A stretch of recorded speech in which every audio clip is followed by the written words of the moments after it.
add to that, I mean, I don't think what Ralph means is that it's a tragedy that most people can't factor a quadratic equation. I think he speaks as he does because he is so professionally immersed in these issues. As someone somewhat more distant from all of this, but in agreement from Ralph, the failure to teach mathematics in practical social and political terms boils down to a failure to teach logic and discriminating understanding. The great evil, in my humble opinion, which haunts our enterprise, and I say this realizing I'm setting the fox among the chickens, the great evil that has been allowed to flourish in the absence of mathematical understanding is relativism. And what is relativism? It's the idea that there is no distinction between shit and shinola. That all ideas are somehow operating on equal footing.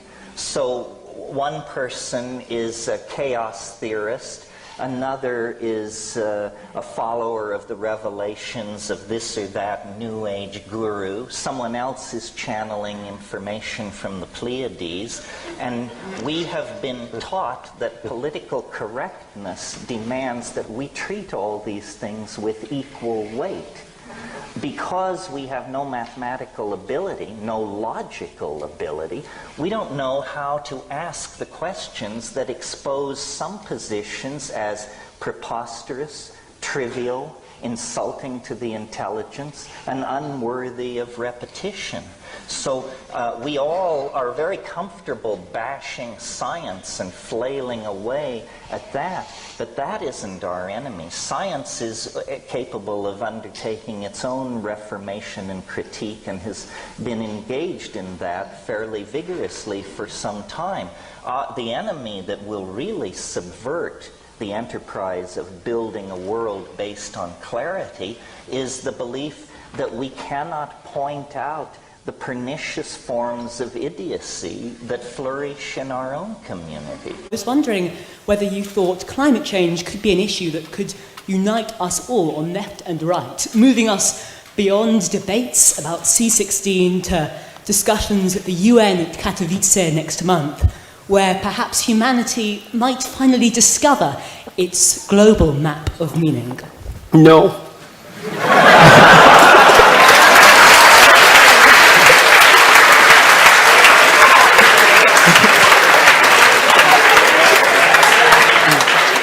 I mean, there's a couple of reasons. I mean, the first reason is that I spent a lot of time reading.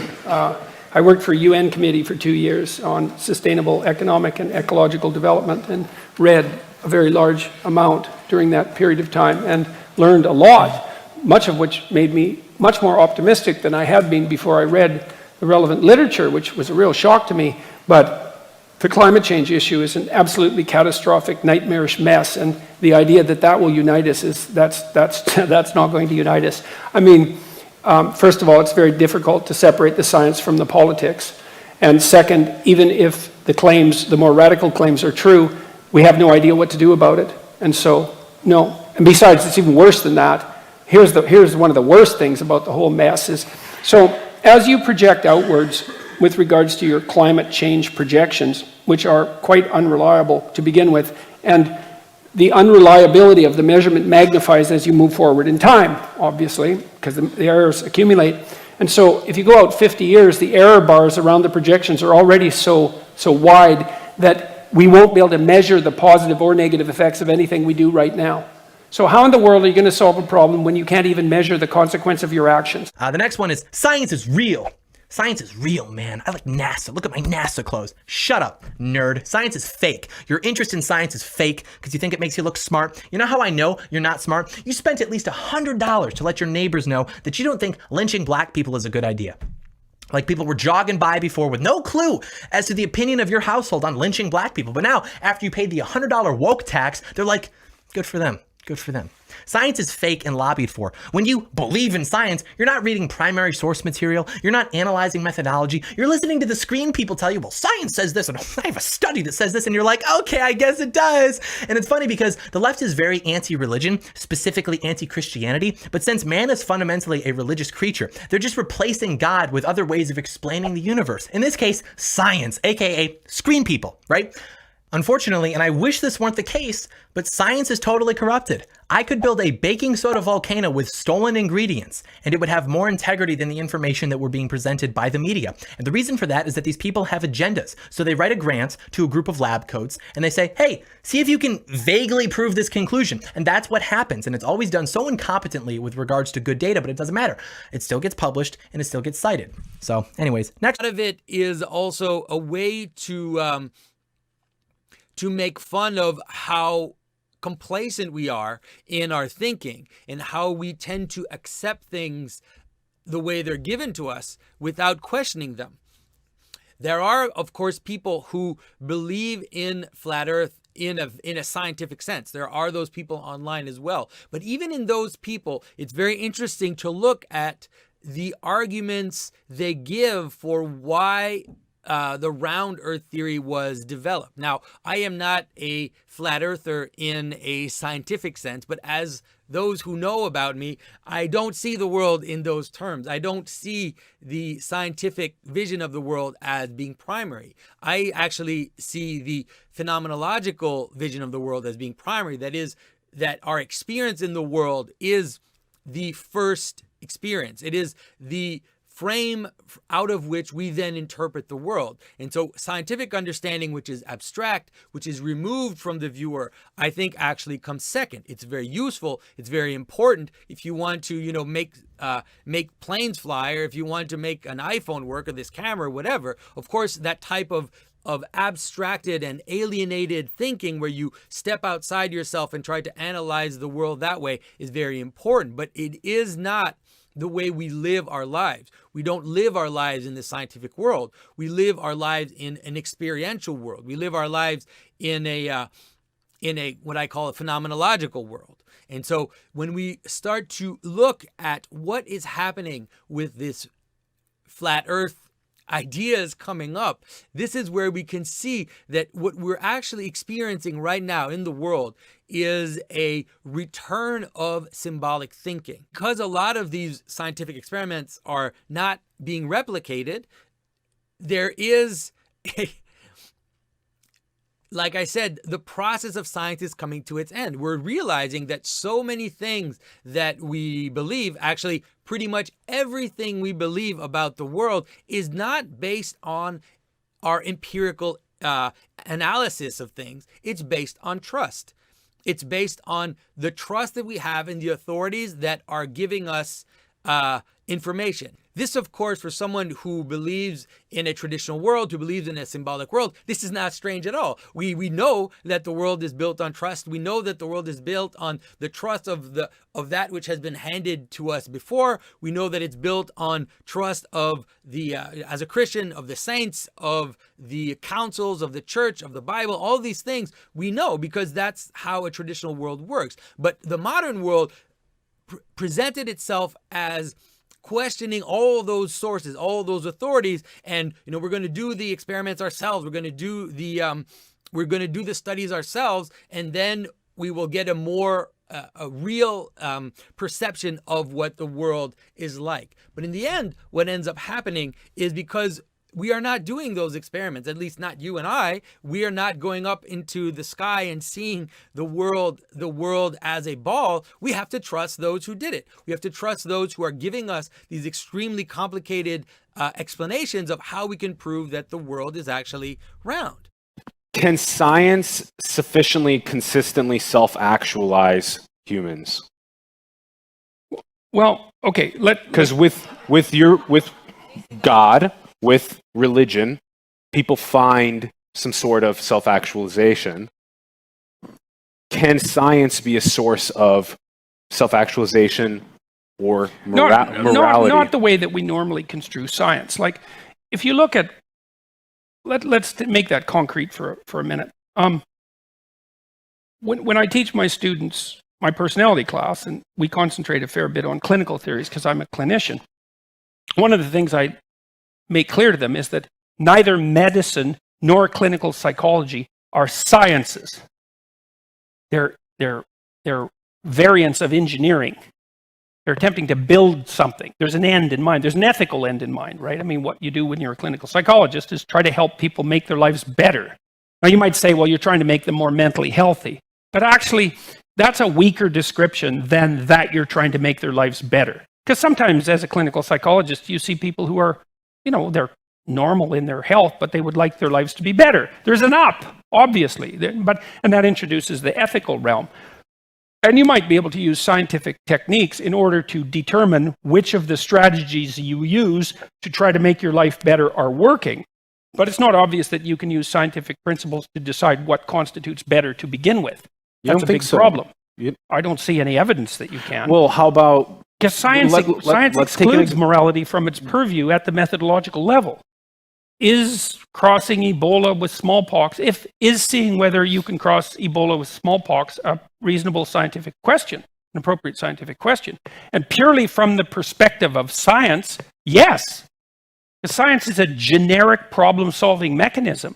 Now, you might say, well, no, it's not something any reasonable human being should ever engage in, but that's not the same thing as asking whether or not it's a question within the reasonable purview of science. I mean, the thing about science is that science was designed to be as value-free a methodology as possible. And also because atheists often become that way through curiosity and a desire to have an integrated worldview. I mean, when you face literalist religious types, there's a kind of blind unconsciousness that is truly nauseating. I once confronted a literalist type, and when I asked him, when it says in the Bible that Christ was taken up into heaven, where exactly did he go? Into the atmosphere? To the moon?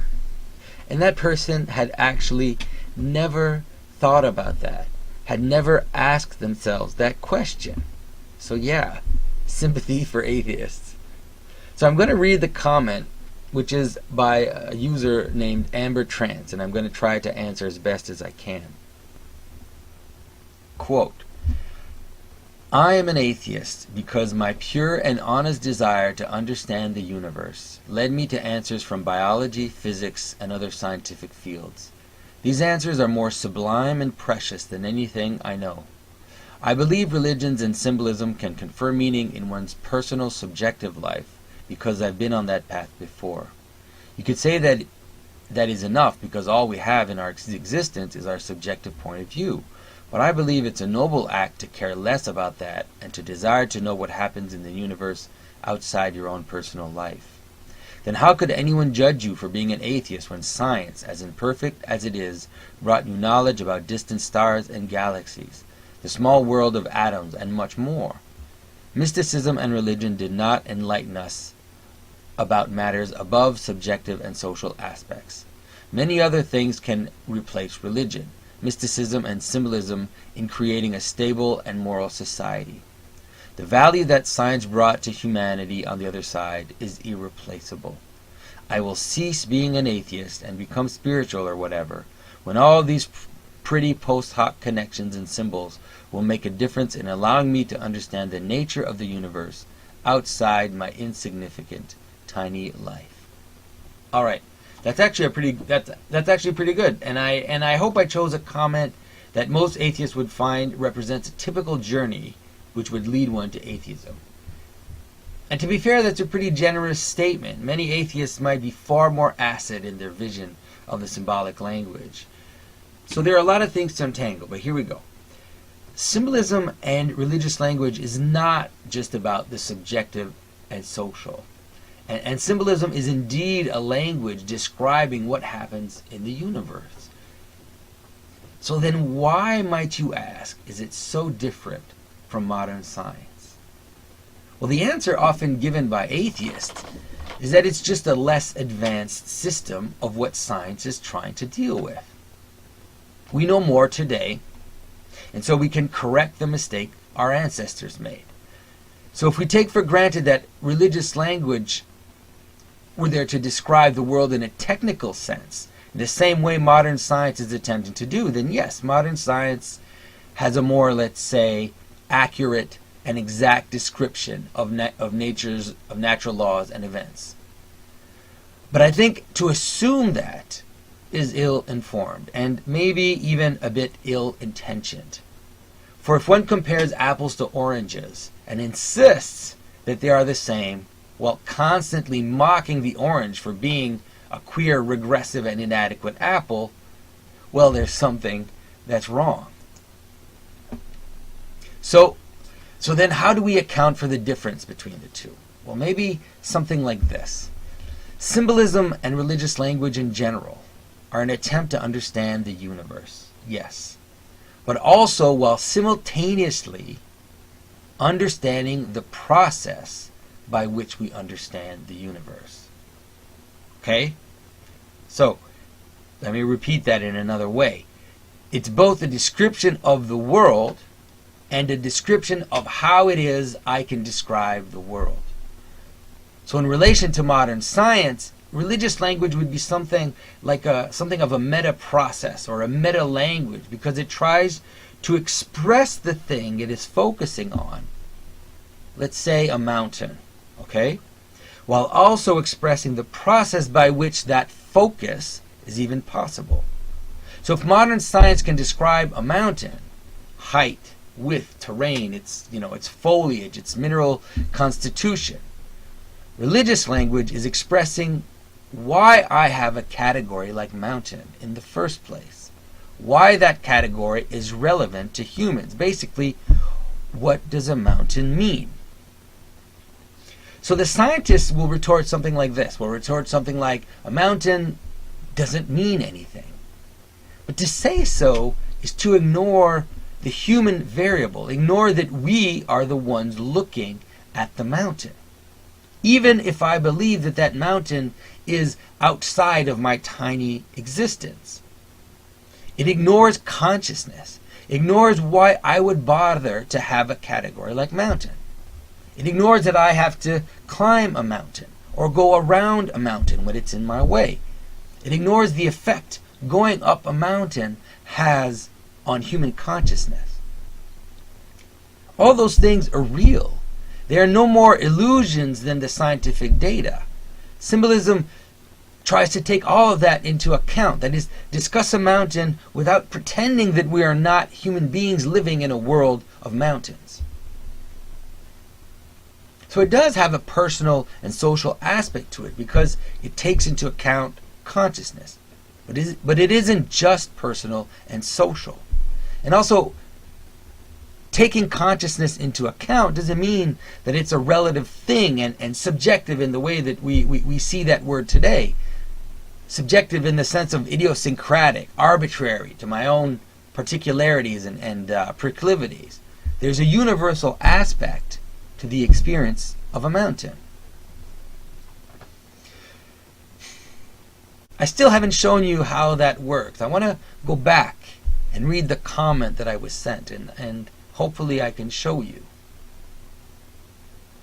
So our commentator says, quote, I am an atheist because my pure and honest desire to understand the universe led me to answers from biology, physics, and other scientific fields. These answers are more sublime and precious than anything I know. Notice she says, these answers are more sublime and precious. Now what is that word sublime? It's an interesting word. Because something sublime is something which is elevated. The source of the notion of sublimation was the change of a solid into a vapor. And so is that what she means? That the scientific answers are literally like changing a solid into a vapor? Of course not. What she means is that scientific answers are more precious. She said it. Rarer. Something like the move from the large quantity at the base of the mountain to the rarer and more sought after summit. What sublime means is that scientific answers are more like heaven, i.e. vapor, and less like earth, i.e. solid. Quote, I believe religions and symbolism can confer meaning in one's personal subjective life, because I've been on that path before.